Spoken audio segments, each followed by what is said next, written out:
आसान है। Good morning प्यारे बच्चों, कैसे उम्मीद करता हूँ आप सभी अच्छे हैं।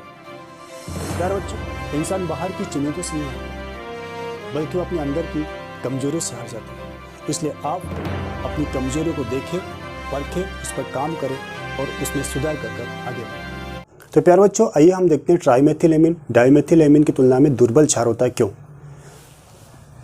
तो ट्राईमेथिलेमिन की बात करें हम तो ये होता है CH3N एंड CH3H3 और ये एकांकी इलेक्ट्रॉन। डाइमेथिलेमिन की स्ट्रक्चर देखें हम CH3NH और ये CH3 ओके, और ये एकांकी इलेक्ट्रॉन युग्म।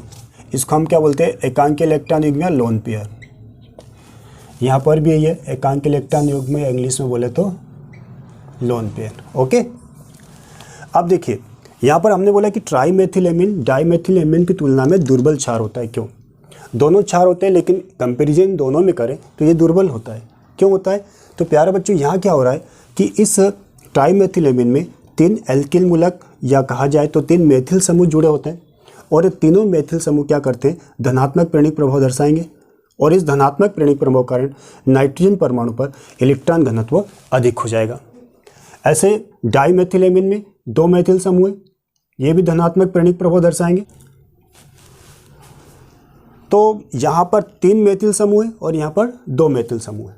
तो देखा जाए तो नाइट्रोजन परमाणु पर यहाँ पर इलेक्ट्रॉन घनत्व अधिक हो जाता है, इलेक्ट्रॉन घनत्व यहाँ भी ज़्यादा होगा, लेकिन इसकी तुलना में यहाँ पर धनाई प्रभाव ज़्यादा होता है। 2 मेथिल समूह की तुलना में 3 मेथिल समूह का प्लस आई प्रभाव अधिक होता है। तो इस प्रकार से देखा जाए तो ये ज़्यादा शीघ्रता से, अधिक शीघ्रता से एकांकी इलेक्ट्रॉन युग्म किसी भी H+ आयन को या प्रोटॉन को उपलब्ध करा देंगे, लेकिन ऐसा होता नहीं है। ऐसा इसलिए नहीं होता है क्योंकि यहाँ पर प्लस आई प्रभाव के साथ साथ यहाँ पर एक और इफेक्ट काम करता है जिसको हम बोलते हैं त्रिविमीय बाधा प्रभाव।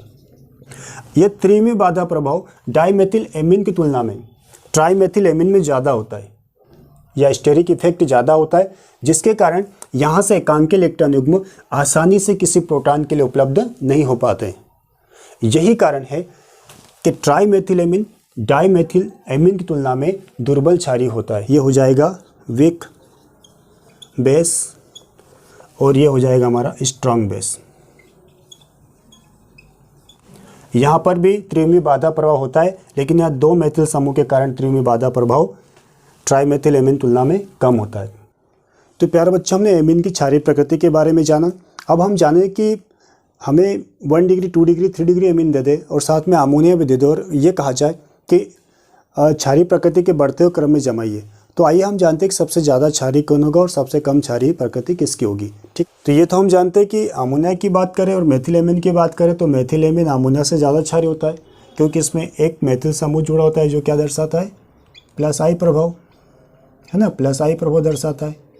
ठीक है, और इसमें प्लस आई प्रभाव वाले समूह मेथिलेमिन की तुलना में डाइमेथिल में 2 समूह ऐसे जुड़े जो प्लस आई प्रभाव दर्शाते हैं।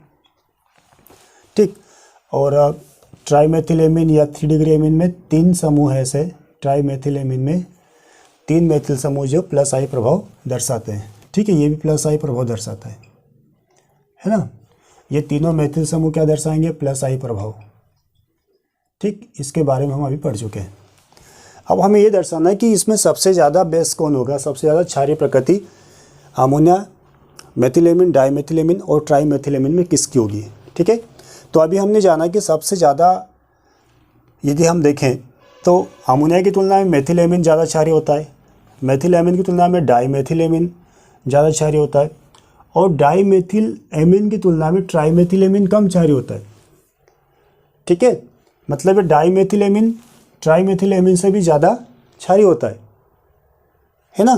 क्यों होता है ऐसा, क्योंकि इसमें एक त्रिविमीय बाधा प्रभाव उत्पन्न हो जाता है धनात्मक प्रेरणिक प्रभाव के साथ साथ। तो यहाँ से एकांकी इलेक्ट्रॉन युग्म H+ आयन के लिए यहाँ पर आसानी से उपलब्ध नहीं हो पाते हैं, है ना, इसलिए ये कम क्षारीय हो जाता है। तो ये कम क्षारीय सिर्फ 2 डिग्री एमीन से ही होगा कि 1 डिग्री एमीन से भी हो जाएगा।